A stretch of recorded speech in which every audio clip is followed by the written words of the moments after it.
وبابا بيطلبوا منكم تعملوا كل حاجة صح.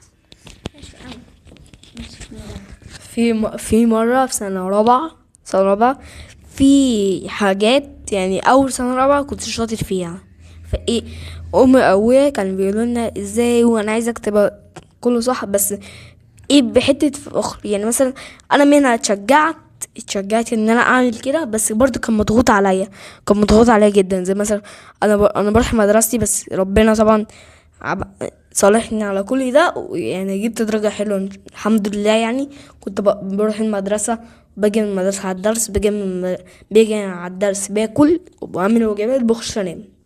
ده بقى 5 حاجات دي بعملها كل يوم، غير طبعا بقى النشاطات الأساسية اللي بعملها في الأيام بقى. يعني والحمد لله ربنا كرمني على هذا.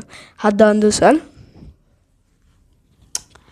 طب ازاي انت ما كنتش حاسس بالتعب، برغم ان انت بتقول بتعمل 5 حاجات غير باقي الدروس، غير باقي الدروس الانجليش وباقي الدروس التانية؟